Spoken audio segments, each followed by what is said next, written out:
Esta noite quero compartilhar com esta igreja uma mensagem sobre o que significa o altar, a importância de ter um altar.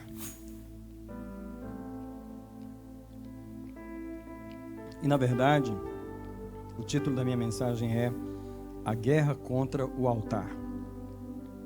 E nós vamos falar o que é o altar e por que o inimigo faz guerra contra o nosso altar ao Senhor.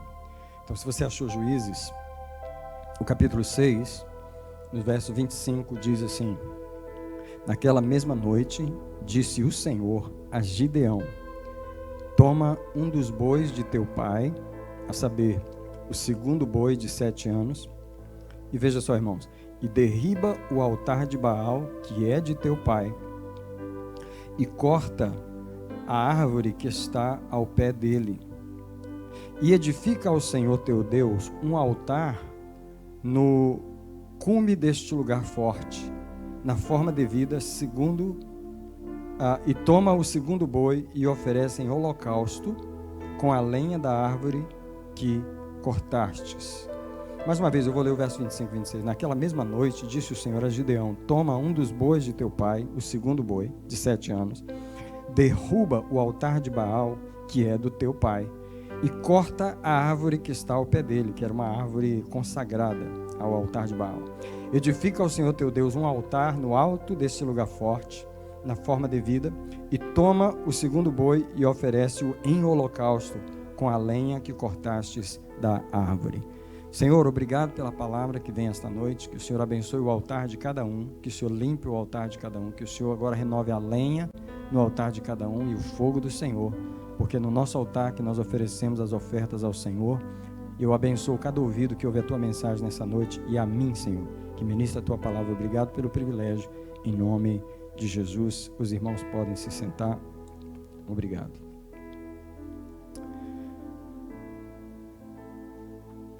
Eu queria mostrar alguns versos para a igreja essa noite sobre o poder de um altar. E quero começar com Gênesis 12, o versículo 7, onde no começo da vida de Abraão com Deus, e Abraão não foi o primeiro homem a fazer um altar ao Senhor. Na verdade, não sei se você se lembra que quando Noé saiu da arca, a primeira coisa que ele fez foi edificar um altar ao Senhor e oferecer um holocausto. Mas Abraão, ele foi o primeiro homem que, morando numa família ímpia, Deus o chamou. E você percebe ao ler o Velho Testamento que antes de Deus dar o tabernáculo para Moisés, onde tinha aquele altar oficial cujas medidas vieram do próprio Deus, antes desse tabernáculo, antes desse altar, os homens que serviram a Deus, eles ergueram altares ao Senhor, tá? E Abraão, quando Deus o chama, seu nome ainda era Abrão, no capítulo 12 de Gênesis, no versículo 7, a palavra de Deus diz assim: Apareceu o Senhor a Abrão e disse: A tua semente darei esta terra. Abrão, pois, edificou um altar ao Senhor que lhe aparecera. E, incrível, veja no verso 8: Partiu dali para o oriente de Betel e armou a sua tenda, ficando Betel ao ocidente e Ai ao oriente, e também ali edificou um altar ao Senhor e invocou o nome do Senhor. Você percebe que o altar está presente na vida daquela pessoa que está adorando a Deus? Se você for uma página para frente, no capítulo 13 de Gênesis, o verso 18, Abraão mudou daquele lugar. E lendo o verso 17 diz: Levanta-te, percorre essa terra no seu comprimento e na sua largura, porque a darei a ti. Então mudou Abraão as suas tendas, isso é, ele mudou de lugar novamente pela terceira vez, e foi habitar junto aos carvalhais de Manre, em Hebrom, e ali edificou um altar ao Senhor. Abraão é esse primeiro homem que, se relacionando com Deus, ele descobre, ele sabe o poder do altar. Moisés está centenas de anos depois de Abraão, mas Abraão, já pela inspiração de Deus, ele sabe que o altar é um lugar onde um homem se relaciona com Deus. O altar é esse lugar onde o homem chega para oferecer suas oferendas, suas ofertas à divindade. Eu queria mostrar para os irmãos o poder que tem o altar, porque o altar, ele estabelece quem governa na sua vida e quem governa na região em que o altar está sendo erguido, edificado. E o nosso adversário, ele é obrigado a reconhecer o nosso altar ao Senhor. E o nosso adversário, ele não tem como resistir um altar poderoso no qual nós sempre oferecemos ofertas ao Senhor. Eu estou falando da adoração, da oração, da meditação na palavra, dos jejuns, de toda oferta, de todo culto, de toda devoção que nós oferecemos a Deus nesse altar de comunhão que nós temos com o Senhor. Nós não temos um altar físico, mas nós temos um lugar em nossa casa onde nós nos curvamos todos os dias para orar, para ler a Bíblia, para adorar o Senhor. Nós temos uma igreja onde nós vamos prestar um culto ao Senhor. Isto é o altar onde nós oferecemos ao Deus a nossa fé, nós oferecemos a Deus as nossas ofertas. E eu gostaria que você soubesse de uma coisa: todo altar, ele tem um poder espiritual e existe uma entidade espiritual que controla o altar, porque não estou falando só de altares feitos ao Senhor, porque os seres humanos, eles sempre fizeram altares aos demônios também, tá? Eles sempre fizeram altares aos demônios, de forma que, como você vai entender nessa mensagem, existe uma guerra de altares, tá? Existe a guerra do altar que fazemos ao Senhor contra a guerra dos altares que as pessoas estão fazendo aos demônios ao nosso redor. Eu queria que você pensasse na cidade, por exemplo, aqui no país. Quantos crentes estão oferecendo algo ao Senhor num altar, um altar espiritual dedicado a Jeová? Mas quantas pessoas na cidade, vizinhos que estão ao nosso redor, pessoas que estão oferecendo sacrifícios aos demônios? Eles não sabem que o que eles estão oferecendo é aos demônios, mas na cultura está embebido, está entranhado essa coisa de oferecer oferendas a Satanás sem saber. Por exemplo, dá uma olhadinha comigo em 1 Coríntios, no capítulo 10, o verso 21 e 22, onde o apóstolo Paulo pede para a gente ter cuidado com as coisas da cultura, porque eles oferecem coisas aos demônios. 1 Coríntios 10, verso 20, o apóstolo diz: antes digo que as coisas que eles sacrificam, eles, os incrédulos, vou voltar aqui um versículo, verso 19, 1 Coríntios 10, 19, mas que digo que o sacrificado ao ídolo é alguma coisa? Paulo está falando de sacrifícios aos ídolos, ou que o ídolo é alguma coisa? Antes digo que as coisas que eles sacrificam-nas aos demônios e não a Deus. E não quero que sejais participantes com os demônios. Não podeis beber o cálice do Senhor e o cálice dos demônios. Isso é, tem uma mesa que é para o Senhor e tem uma mesa que é para os demônios. Não podeis participar da mesa do Senhor e da mesa dos demônios. Você veja que o apóstolo Paulo está trazendo a mesma ideia de que há duas mesas, há dois altares, há dois lugares onde as pessoas fazem oferendas espirituais. Se você olhar para o que acontece nesse país, como as pessoas oferecem sangue no altar de Moloque com sacrifício de crianças abortadas. Eu ouvi um número assustador na televisão há uma semana atrás de cerca de 60 milhões de bebês nos Estados Unidos. Não sei se isso foi no último governo, se isso foi no período de 4 anos do último governo, que 60 milhões de abortos aconteceram no país, ou eu não lembro exatamente qual foi o time frame desse número, mas você pode imaginar, milhões e milhões de bebês são assassinados, são sacrificados. É um sangue que é derramado no altar de Moloque. Moloque, eu estou falando agora em relação a uma entidade espiritual que recebe esses sacrifícios, porque os homens estão fazendo sacrifícios de sangue a Satanás sem saber que estão fazendo. Moloque é essa entidade que, de onde vem a palavra moleque. Esse Moloque é um deus da antiguidade, onde as nações da época de Israel, eles tinham esse ídolo muito alto, onde eles tinham um incinerador no meio, e eles colocavam as crianças, bebês, para incinerar. Eles queimavam as crianças a esse Deus. Esse Deus hoje ele é representado justamente pelos abortos que se fazem na nação. Sem falar dos pecados de prostituição e de roubo e toda a corrupção em todas as áreas. Eu queria que você pensasse só numa coisa. O altar de Satanás está muito bem servido. As pessoas estão fazendo muitas ofertas ao altar satânico. Então, o altar de Baal na nossa terra é um altar forte. É um altar porque eu quero que você entenda o seguinte: quem controla o altar, controla a terra, controla o território. E eu vou trazer você para a cena em que Elias entra nesse cenário onde Israel está controlado pelo altar de Baal, porque o próprio Israel está oferecendo ofertas a Baal. E Elias reconhece que o altar dominante desse momento na vida de Israel é o altar de Baal, porque o altar do Senhor está quebrado e o Senhor não está tendo autoridade dada pelo povo, o Senhor não está tendo espaço, o Senhor não está recebendo ofertas do povo. Então, o altar que está comandando a nação, o altar que está governando o povo, é o altar de Baal. É o altar que tem sido alimentado, é o altar que tem recebido ofertas. Talvez você nunca pensou nisso, mas eu queria que você pensasse sobre isso.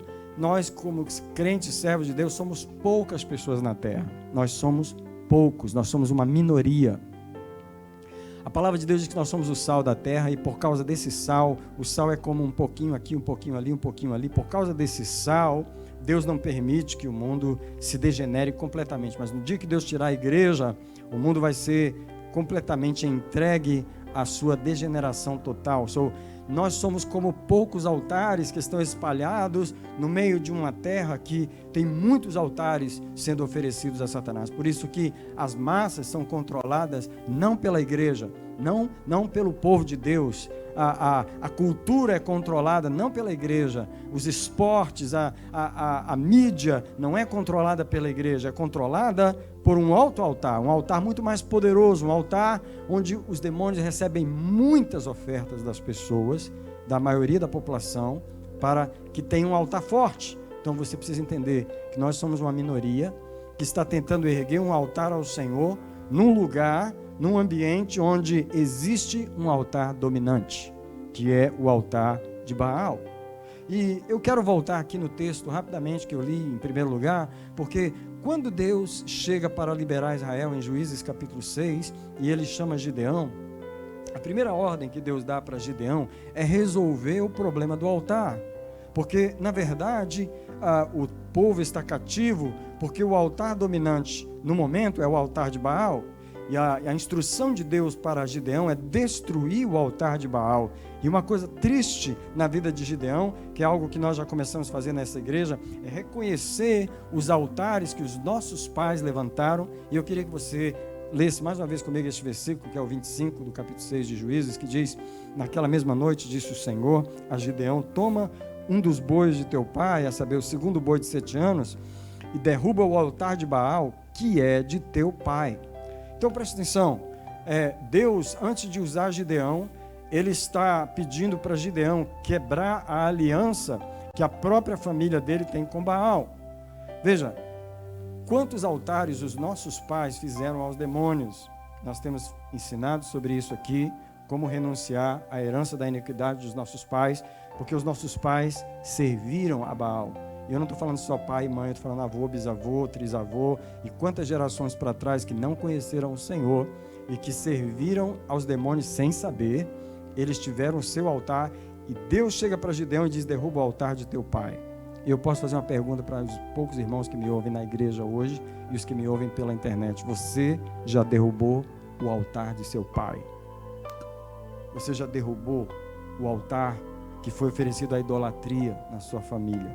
O altar da destruição da vida sexual e relacional, dos casamentos na família, o altar da destruição na vida financeira, o altar da prostituição, o altar da impureza, o altar da maldição da boca. Quantos altares, quantas ofertas foram oferecidas ao maligno pelos nossos parentes? E é incrível que quando alguém diz que o altar de meus pais não me interessa, então por que é que Deus mandou Gideão derrubar o altar de seu pai? Derruba o altar que o seu pai levantou antes de você levantar o altar para mim, porque o meu altar está derrubado. E Deus manda Gideão, no versículo 26, edifica um altar ao teu Deus no lugar mais alto desse lugar forte, na forma devida, que era um altar de pedras, e oferece o boi em sacrifício ali. Deus precisava que Gideão primeiro derrubasse o altar de Baal e levantasse um altar ao Senhor para que Deus pudesse começar a dominar a região e poder começar a trazer vitória na guerra que Gideão ia fazer contra os midianitas. Olhe para mim, por favor. Quando se prega a história de Gideão, qual é a parte que você está mais acostumado a ouvir da história de Gideão? É aquela parte em que, com os 300 homens, ele venceu milhares e milhares e milhares de pessoas, né? Essa é a parte que a gente geralmente ouve de Gideão, tá? Que ele tinha 32 mil homens, depois mandou os medrosos embora, foram 22 mil embora, ficaram 10 mil, Deus diz, ainda está em muita gente, leva o povo para beber, só restou 300. Agora, por que é e como é que Deus usa apenas 300 homens e destrói uma multidão tão grande? Não era uma guerra prioritariamente física, era uma guerra espiritual. Mas antes de Deus usar Gideão com poucos homens para destruir aquela nação, Deus mandou derrubar o altar de Baal. O que está trazendo Israel a essa situação, o que está fazendo o povo ficar nessa situação, o que trouxe tantos milhares de inimigos contra a nação, é o altar de Baal, é o altar vigente, é o altar operante. Deixa eu dizer algo para os irmãos. A gente precisa reconhecer o altar operante. Qual altar que está vivente? Porque esse altar vigente é que determina a situação do povo. E quando eu falo de altar aqui, eu estou falando do seu tempo de oração, onde você gasta tempo oferecendo a sua oração a Deus. Eu estou falando do seu tempo de leitura da Bíblia. Eu estou falando da sua vida devocional em casa. Eu quero perguntar se o seu altar é forte. Eu quero perguntar se o seu altar é um altar poderoso. Se na sua família, por exemplo, o seu altar domina. Se o seu altar, se você controla a sua família, porque o seu altar é poderoso. Sabe, porque quem tem um altar poderoso controla o território. Isso aqui é inevitável, indiscutível. Deus nunca tomou conta do território antes de restabelecer o seu altar e derrubar o altar que estava dominando a terra antes. Quem controla o altar, controla as pessoas. E se você é a pessoa de oração, se você é o sacerdote que está oferecendo ofertas ao Senhor, e você tem um altar forte, um altar poderoso, você começa a exercer influência espiritual sobre as pessoas que estão debaixo do seu território. Cada pessoa tem que ter o seu altar. E uma família, quando a família inteira, ela começa a oferecer ofertas no seu altar, e tem famílias que é uma ou duas pessoas, e talvez só uma, e o altar é fraco. Não são todas as pessoas daquela família que tem um altar ao Senhor, que oferecem com o fogo do Senhor a oferta certa, e você tem um altar poderoso. Agora, que você imagine uma família em que todas as pessoas têm um altar forte, um altar poderoso. O que acontece é que o altar de cada membro da família, ele se junta para formar o altar da família. Os altares individuais, eles formam o altar coletivo. Olha, isso acontece na igreja também. A qualidade de uma igreja depende do tipo de altar que a igreja tem. E o altar da igreja corporativamente, ela é feito dos altares de cada pessoa. Eu quero que você imagine, se tivesse uma roda aqui com 10 pessoas na frente do seu altar, um altar visível, um altar físico, e as pessoas estivessem oferecendo a sua oferta. Uma oferta seria um animal que estaria sendo queimado em cima do seu altar. Imagine você que eu estou aqui, na frente do meu altar, e eu estou oferecendo a minha oferta para Deus. Com as minhas mãos erguidas, o animal está queimando e a fumaça do meu altar está subindo. Só que do meu lado, tem uma outra pessoa que tem um altar, que a oferta dele está queimando também, e uma fumaça está subindo ao Senhor. Tá bom? E do outro lado dele tem outra pessoa que tem outro altar. E assim tem essa roda em que tem, vamos dizer que tenha 10 altares, que aqueles altares, cada um tem uma oferta individual que está sendo queimada ao Senhor. Eu quero perguntar para você, esses altares formam ou não formam um altar? Quando vai subindo aquela oferta, aquela oferta grupal, ela se torna um altar poderoso. É um altar que determina um domínio espiritual sobre a região que essas pessoas estão. É isso que acontece quando a igreja se reúne. É isso que acontece quando a igreja junta os seus altares para determinar que a vontade do Senhor vai ser feita, para clamar que a vontade do Senhor vai ser feita. Agora eu queria que você pensasse sobre as igrejas de uma região, tá? Vamos dizer que tem uma região num país, uma cidade, em vários estados, em que, digamos que a New England tivesse a fama diferente, o contrário da fama que a New England tem. A fama da New England hoje é a fama pós-cristã, que a New England hoje é um lugar do país onde as igrejas são frias. Essa é a fama desses estados todos aqui da costa leste, tá bom? Imagine que a fama fosse o contrário. Como há 100 anos atrás, que houve um avivamento aqui em Boston, com Charles Finney. Digamos que naquela época, a New England toda estivesse em fogo para Deus. E que as igrejas ao redor dessa região fossem igrejas poderosas, em que as pessoas tivessem altar poderosos. Você podia imaginar o governo dos anjos nessa região? Você podia imaginar o governo de Deus nessa região? Porque os altares de Deus eram mais fortes do que os altares das pessoas seculares que moravam na região. Hoje é o contrário. As igrejas são escassas em nossa região e os altares a Satanás, os altares a Baal são mais, e a região é considerada uma região fria espiritualmente. Quando você vai para a Flórida, para o Texas, para outras regiões do país, a situação muda, porque as igrejas são diferentes, os altares são diferentes. Eu quero enfatizar nessa noite o poder de um altar. Que a sua oração em casa, que o seu tempo com Deus é tão poderoso que o inimigo fará uma guerra contra você. Eu quero, como eu sempre faço, cortar três terços da mensagem, pegar só um quarto e tentar finalizar aqui só o quarto final da mensagem. Eu quero que você imagine que há uma guerra contra o seu altar ao Senhor. Não é que você imagine, eu quero que você creia. Eu quero que você se lembre que toda vez que você se prepara para oferecer uma oferta de oração no seu altar individual, há uma guerra contra a edificação do seu altar. Porque primeiro, antes de você oferecer uma oferta, você tem que edificar o altar. E a primeira guerra que eu vejo é as pessoas construírem uma vida de oração. Uma vida de oração é o altar que você levanta o altar e faz uma oferta nele que o fogo não apaga, onde você está constantemente oferecendo aquelas orações e o seu projeto é oferecer mais orações. O seu altar, ele começa a se tornar um altar poderoso, porque é um altar que está subindo muitas orações, é um altar que sobe muitas orações. Seu altar não é um altar fraquinho, é um altar que você tem alimentado ele, você gasta horas, você gasta tempo naquele altar e você oferece ofertas ao Senhor, você tem tido encontros com Deus e você está ali oferecendo aquele altar. A primeira guerra do inimigo é: não posso deixar você construir esse altar. Eu não posso deixar você colocar todas as pedras, eu não posso deixar você erguer esse lugar. Isso é, quando eu falo de construir um altar, eu estou falando de solidificar uma vida de oração.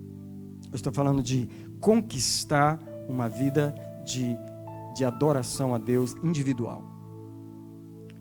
Eu estou falando de uma coisa que, eu vou falar sem exagerar, 90% do povo da igreja não sabe do que eu estou falando. Eu estou falando para pessoas que vêm à igreja, se assentam na igreja, e eles têm prazer de vir ao culto, mas eles não têm o que eu estou falando. Eu vou falar mais devagar para vocês poderem entender.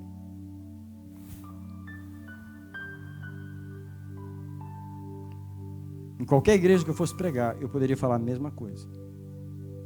O problema não é só em Boston, não é só na Holanda, nem só na Ásia. O problema é no Brasil e na Argentina E no Paraguai também. E no Canadá, do mesmo jeito. As pessoas vêm às igrejas. Elas têm prazer de vir ao culto, mas elas não têm um altar onde elas oferecem a sua oferta ao Senhor, onde elas têm um altar forte em casa. Estou falando do altar pessoal, o altar individual. Porque o inimigo não impediu você de vir à igreja, mas ele impediu você de construir o altar. Você não tem aquele altar onde você está acostumado. Quando você chega lá, o altar já está quentinho, porque você nem apagou ele. Você vive tão constantemente naquele altar de adoração que a cinza nem esfria. Você ofereceu uma oração de manhã, você está voltando para oferecer outra, e no outro dia você já está voltando para oferecer outra, e você está passando horas e horas com Deus naquele altar, o altar não esfria. O seu altar é um altar vivo, é um altar aceso. Vamos olhar esse altar? Levítico capítulo 6.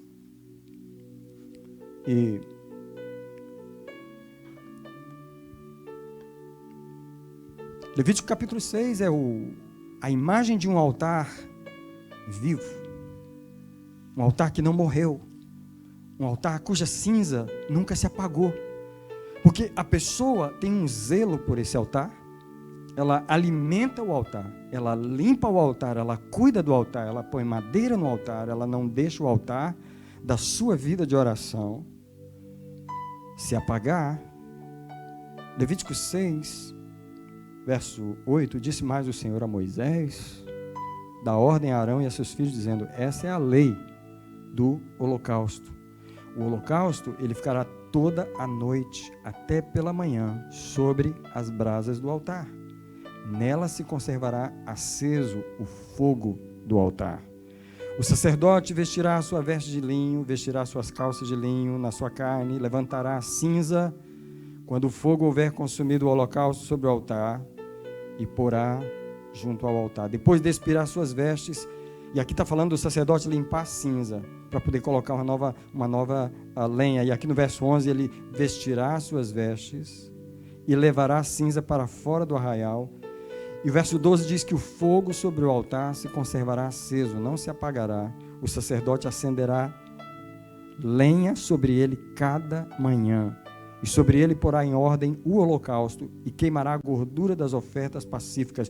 O fogo se conservará continuamente aceso sobre o altar, e não se apagará. Eu queria que cada crente que está me ouvindo, seja na igreja ou pelo vídeo, você se lembrasse, você cresce nessa questão de que você precisa cuidar do altar, porque o que Deus deu para mim e para você foi um altar para oferecer ofertas ao Senhor através de Jesus Cristo. O Novo Testamento diz que nós temos agora o privilégio de oferecer ofertas a Deus pelo Senhor Jesus Cristo, que a nossa vida tem que ser um lugar de fogo, onde nós temos um altar de fogo, um altar em que a gente limpa ele todas as manhãs. Presta atenção, que a gente limpa ele todas as manhãs, em que a gente coloca uma lenha nova, em que a gente oferece uma oferta nova. Eu vou falar da oferta. O altar é esse lugar onde você vem orar, onde você vem comungar com Deus, onde você vem acender a chama espiritual. Deixa eu te falar, não se acende a chama espiritual sentado no banco da igreja. Não é aqui que a gente mantém a chama do nosso altar. Tem pessoas que o único altar com Deus, o único encontro com Deus é esse na igreja. Tá? Essa é a maioria dos cristãos. Eu estou falando sem medo de errar.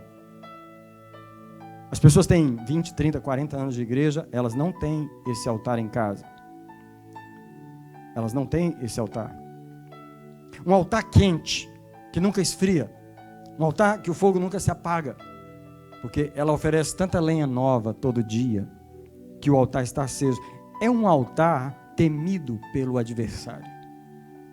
É um altar que recebe tantas ofertas de Deus, que o controle de Deus sobre a região é selado. O controle de Deus sobre a casa, sobre a família, o controle de Deus sobre a igreja é legalizado no mundo espiritual por causa da força do altar. Presta atenção, o que eu estou falando é vital. O que eu estou falando essa noite é fundamental, é vital para a vida espiritual. Crentes não têm força para vencer a guerra satânica porque o altar é fraco. Não tem fogo suficiente, não tem um altar poderoso para dominar o espaço, para dominar a região, para dominar a família, para dominar a atmosfera ao redor de você. Para dominar a própria atmosfera ao seu redor, você precisa de um altar poderoso. Um altar onde você está sempre oferecendo ofertas ao Senhor.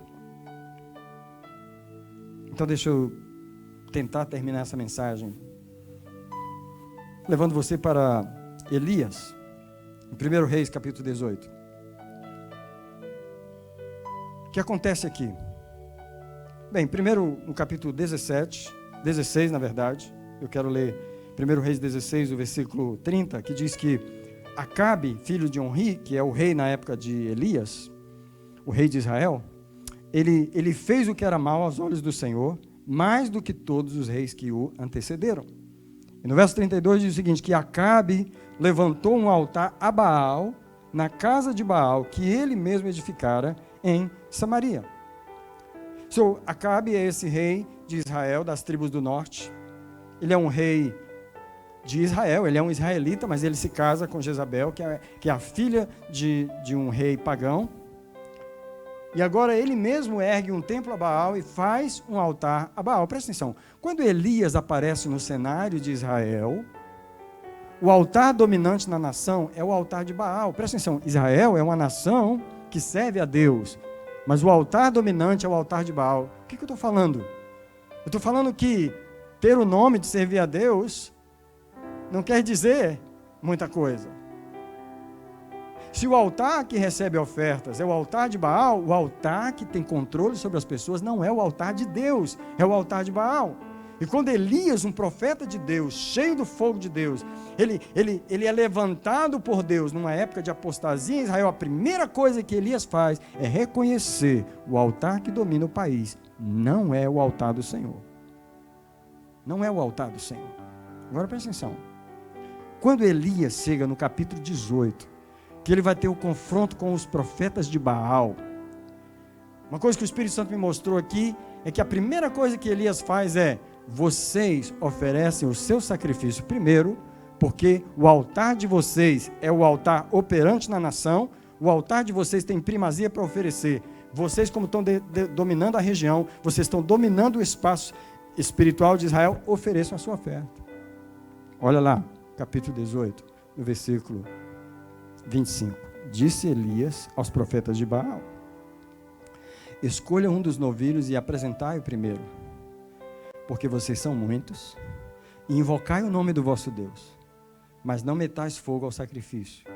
Presta atenção, eu vejo aqui Elias entrando nesse território, onde ele precisa trazer o povo de Deus de volta para Deus, mas Elias sabe que a primeira guerra que ele tem não é contra o povo, é contra o altar que domina a região.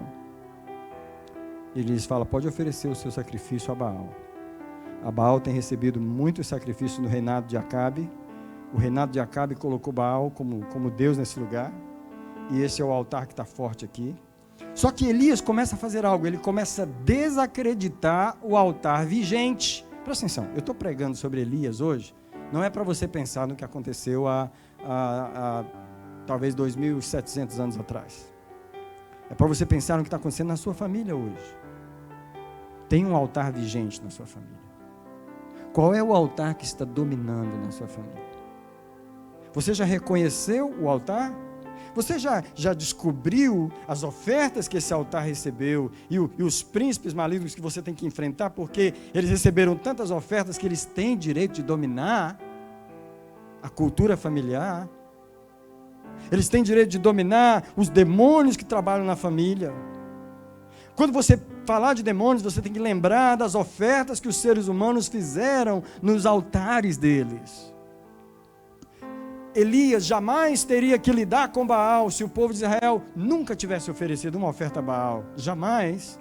A única razão que Elias está lidando com Baal e enfrentando o altar de Baal é porque o povo fez ofertas a Baal.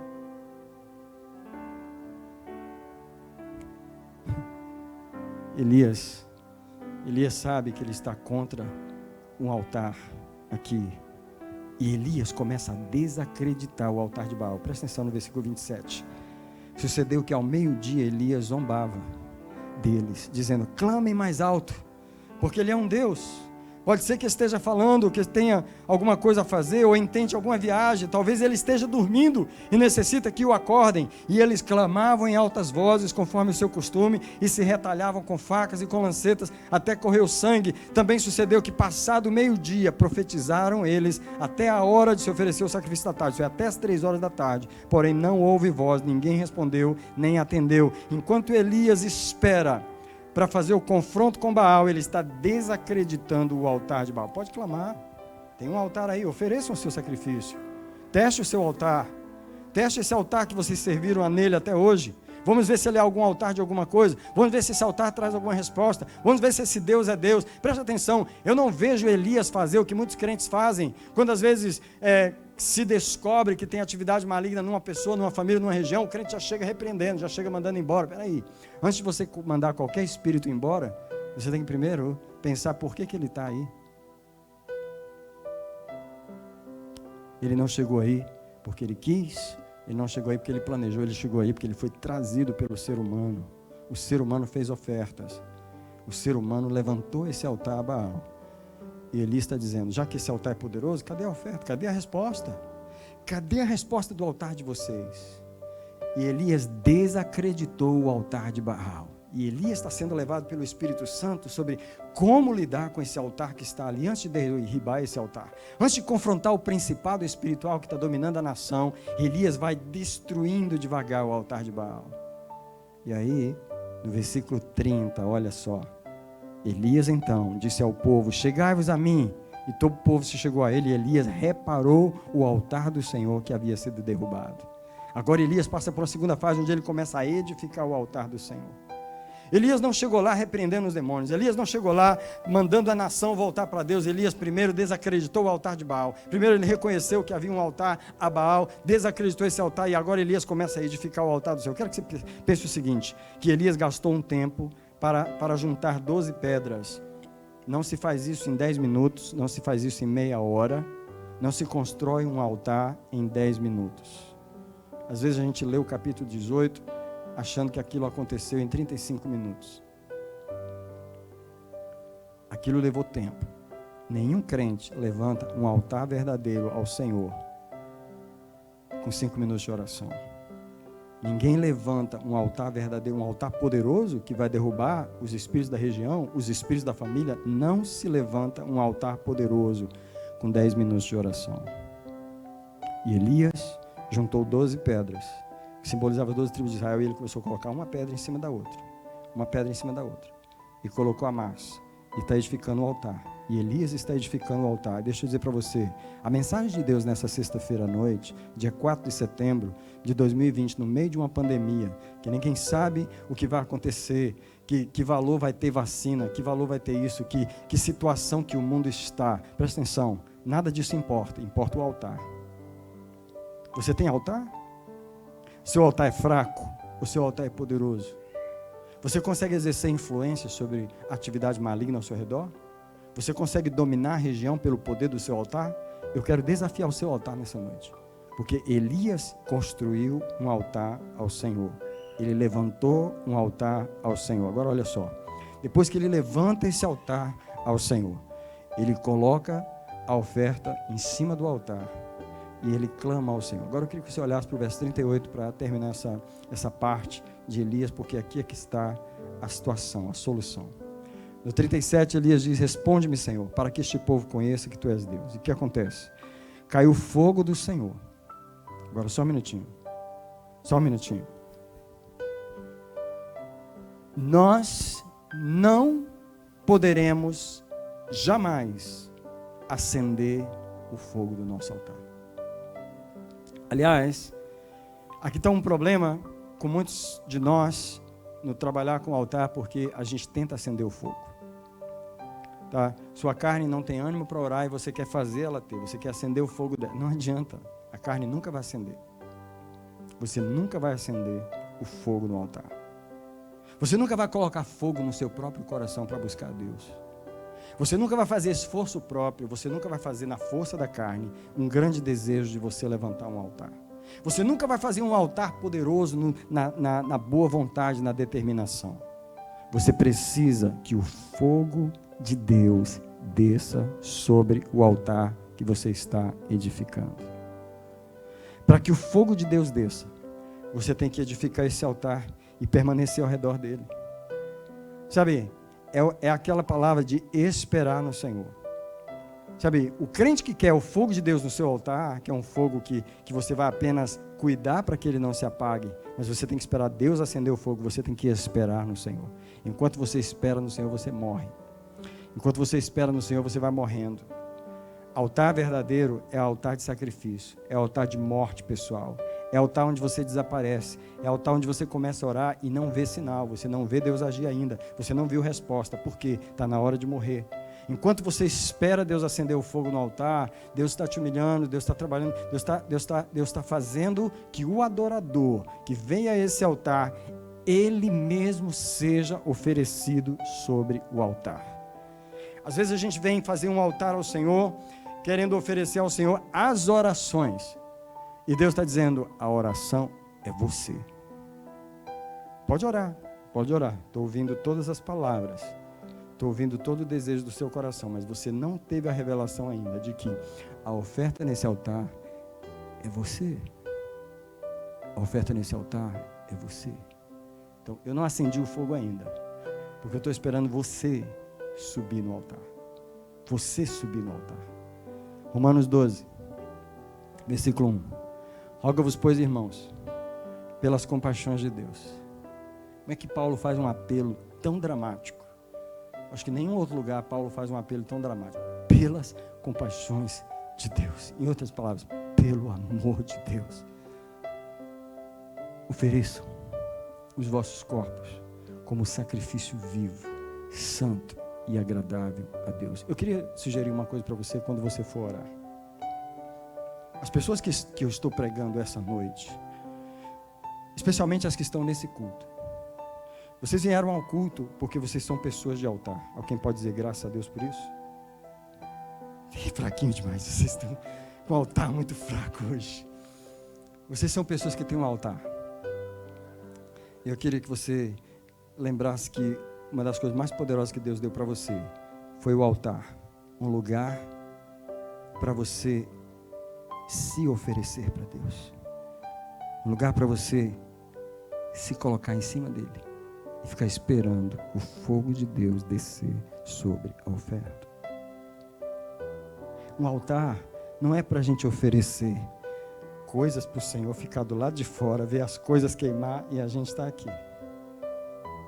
Na verdade, quando a gente começa a lidar com o altar ao Senhor, é assim que a gente faz. A gente oferece o dízimo, está achando que está oferecendo demais. Eu já dou o dízimo, isso aí. Eu nem dava dízimo, agora olha lá. Meu dízimo já está lá. Eu não fazia nada na igreja, já estou fazendo. Olha que eu toco guitarra na igreja, olha só. Eu faço o culto das crianças. Mas você mesmo não está no altar. Você está fazendo alguma coisa. Você está sempre querendo oferecer alguma coisa. É mais fácil oferecer algo para Deus do que você chegar ao ponto de você subir no altar. E você diz, Deus, olha aqui. Olha quem está em cima desse altar esperando o fogo queimar tudo. Olha o que eu vim te oferecer. Olha como eu entendi qual é a oferta que você deseja nesse altar. Deixa eu falar para você. Muitos crentes rodeiam o altar. Rodeiam o altar. Olha aí, Senhor, olha aí, Deus. Quando é que você vai subir? Não, Senhor, olha aí. Olha esse altar maravilhoso, Deus. Olha essa adoração, olha esse trabalho, olha esse pastorado que eu tenho. Olha essa igreja que eu pastoreio para você, Deus. Olha isso que eu faço para você, Deus. Olha isso que eu faço, Deus. Isso, você acha que isso é o que importa para mim? Você acha que essa é a oferta que eu quero nesse altar? Quando é que você vai subir nesse altar? Deus, olha aí a minha oferta. Deus já te dei meu dízimo, o que você quer mais? Deus já te dei meu tempo, o que você quer mais? Deus já te dei tantos anos de ministério, o que você quer mais? Bem, até hoje você não subiu nesse altar. Até hoje, você não entendeu que quando você vem orar, a oferta que eu quero é você. Essa é a oferta que eu quero colocar fogo nela. Eu queria que você entendesse, porque ao sair daqui, quem vai orar amanhã? Levanta a mão. Todo mundo que está aqui tem um altar. Diga, eu tenho um altar. Amanhã eu vou estar diante dele. O que você vai oferecer? O que você vai oferecer em cima desse altar? Deixa eu te dizer, A guerra do inimigo é: não construa o altar. Não construa o altar. Não construa, não vou deixar você erguer altar nenhum. Segunda parte da guerra é: não vou deixar você, isso é, acende o fogo. A segunda parte é: em vez de você esperar o fogo do céu, acenda você o fogo. Acenda o fogo. Acenda o fogo. Com essa boa vontade, com essa disposição de servir a Deus, acenda o fogo. E você está ali tentando botar fogo na sua oferta, tentando fazer você mesmo ler a Bíblia, tentando fazer você mesmo orar, tentando fazer, e você está tentando acender o fogo e o inimigo está ajudando. Vai lá, acende o fogo, acende o fogo. Não! É uma guerra contra o fogo do altar. Você tem que esperar Deus acender o fogo. O altar, você morre nele. Você espera Deus acender o fogo. Elias teve paciência, colocou as pedras, esperou, colocou a lenha, colocou tudo e esperou. E no verso 38, desceu fogo do Senhor. Presta atenção. O que acontece quando desce o fogo do Senhor sobre a oferta? E o fogo do altar consumiu o holocausto, consumiu a lenha, consumiu as pedras, consumiu o pó que estava debaixo do altar e lambeu a água, porque foi incrível naquele sacrifício. Como é que você vai queimar uma coisa? Você enche aquilo de água. No sacrifício de Elias foi incrível, ele mandou encher de água. Nunca, jamais, em nenhum sacrifício, em nenhum lugar, foi o único altar na Bíblia que as pessoas encheram o altar de água. Tão poderoso era a percepção da presença de Deus em Elias, que Elias falou: enche de água, porque eu sei que o fogo vai cair. Quando o fogo de Deus desce sobre uma oferta, ele queima tudo, E a pergunta para finalizar essa mensagem, que eu preguei, não sei quantas partes dela eu consegui pregar, é o seguinte: se você olhar na sua oferta, que você vem tentando oferecer para Deus esses anos todos de vida cristã, você começou a ficar atrás desse altar, desde que você começou a se relacionar com Deus. Presta atenção, você é uma pessoa que, dizem que, né, a mãe, ela é a barriga de esquenta fogão, né, porque tem que cozinhar todo dia. Crente esquenta altar. Crente não tem fogão, crente tem um altar. Você vive na beira desse altar. Todo culto que você oferece, todo dízimo que você oferece, toda oração que você oferece, todo jejum, toda oferta, toda devoção para Deus. Eu quero perguntar o seguinte: de tudo que você tem oferecido para Deus, qual a porcentagem de fogo, qual a porcentagem que o fogo de Deus tomou para si? De tudo que você ofereceu, qual a porcentagem que o fogo de Deus consumiu? Qual a porcentagem que o fogo de Deus recebeu, que o fogo de Deus tomou para si? Porque no altar de Elias o fogo lambeu o holocausto, a lenha, as pedras, o pó, a água. Deus aceitou completamente a oferta do altar de Elias, porque o altar de Elias era um altar poderoso, era um altar certo, era um altar de Deus, era um altar poderoso que derrubou o altar de Baal naquele lugar, e foi por isso que o povo voltou para Deus, porque o altar de Elias foi mais poderoso que o altar de Baal. Fique de pé comigo, por favor. Sei que vocês estão cansados de me ouvir já, mas eu queria que você despertasse um pouquinho agora, a ficar de pé. Quando a gente está indo para o final de mais um culto, e nesse culto o Senhor veio falar sobre esse lugar onde nós oferecemos as nossas ofertas a Ele. Essa noite é uma noite de reavaliar o poder do nosso altar, a qualidade do nosso altar. Tipo, que tipo de fogo está ardendo no nosso altar? Já chegou o fogo do Senhor? É Ele que aquece as orações, é Ele que aquece as ofertas, é o fogo do Senhor que consome? Ou ainda é o fogo do meu esforço próprio, que eu estou tentando acender um altar, eu estou tentando botar o fogo, eu não esperei no Senhor o suficiente, eu não tive essa relação com Deus ainda de morrer o suficiente para Deus acender. Como é que está a situação do nosso altar? No altar que Deus acendeu o fogo, quanto dessa oferta o fogo já consumiu? Quanto dessa oferta Deus já tomou para si? Eu posso chamar os irmãos na frente? Os irmãos podem vir?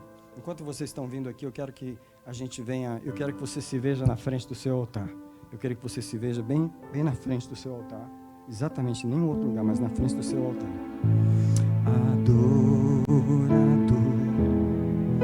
é tudo que eu sou. Adorador, assim Deus me formou. E quem poderá coração. Se eu subir ao céu, aí estás. Se eu mergulhar mais profundo no mar, nunca poderei me ausentar do teu olhar. Eu queria que você falasse com Deus neste momento: Senhor, eu sou um adorador, mas como está o meu altar? Senhor, o altar é suposto dominar no mundo espiritual. É o altar que derruba os inimigos, é o altar que traz a presença, é o altar que eu edifico, é o altar que eu faço, é o altar das minhas ofertas que traz o poder na minha casa, que traz a atmosfera na minha própria vida, é o altar. Senhor, a condição da minha situação, da minha família, da minha vida espiritual, do meu ministério, depende do estado do meu altar. Qual o tamanho do meu altar? Qual a força do meu altar? Qual a qualidade do meu altar? Alguém pode pedir ao Senhor: tira 5 do meu altar. Alguém pode dizer: Senhor, eu preciso renovar a minha vida de oração.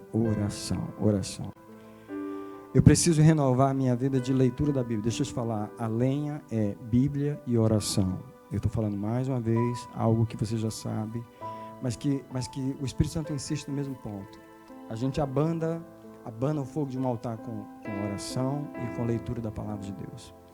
Você está lendo a Bíblia, sequencialmente, você está lendo a Bíblia todos os dias. Essa é uma das ofertas básicas que acende o fogo do altar. Segunda coisa, a oração. Como que as orações estão sendo repetitivas? Porque só orar não é suficiente. Tem gente que está orando sem obter o resultado. São orações sem revelação. Alguém pode pedir: Senhor, no fogo do meu altar eu preciso de revelação na oração. Eu preciso de uma oração revelada. Eu estou falando orações. Quando eu começo a orar, parece que eu já ouvi essa oração. Eu estou repetindo as mesmas palavras, estou pedindo as mesmas coisas. A minha oração está sem revelação. Isso é, ela está do mesmo jeito.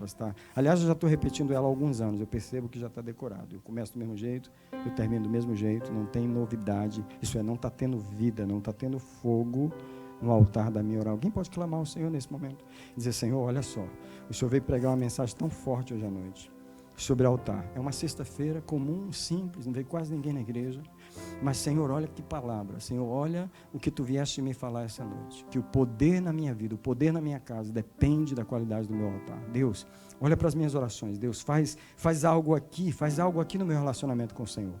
Senhor, faz algo aqui na minha relação contigo, faz algo aqui na minha leitura da Bíblia. Faz algo aqui, Senhor. Será que eu já subi no altar? Eu sou a oferta? Ou eu continuo oferecendo coisas e ficando de fora?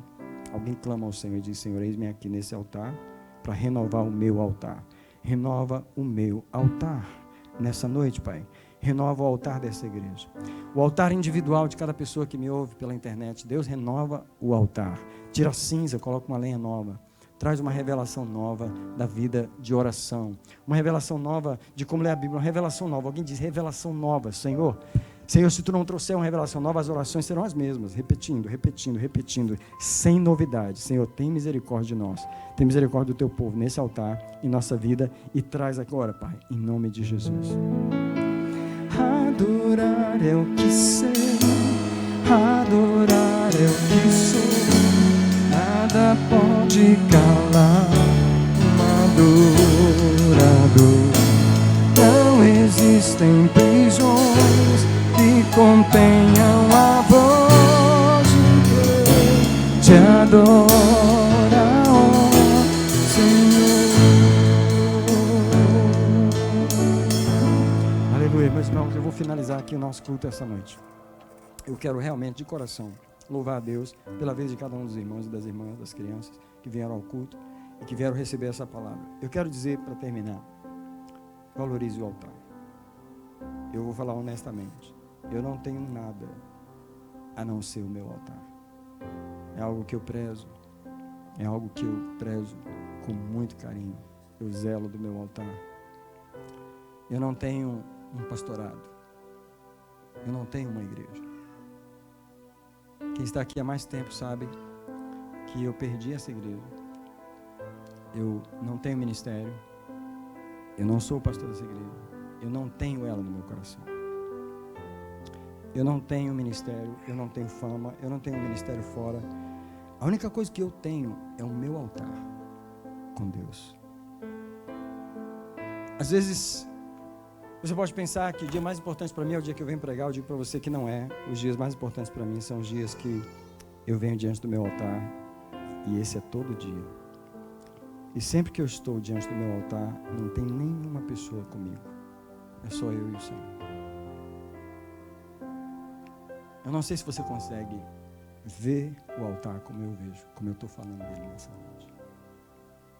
Precioso é o altar. Poderoso é o altar.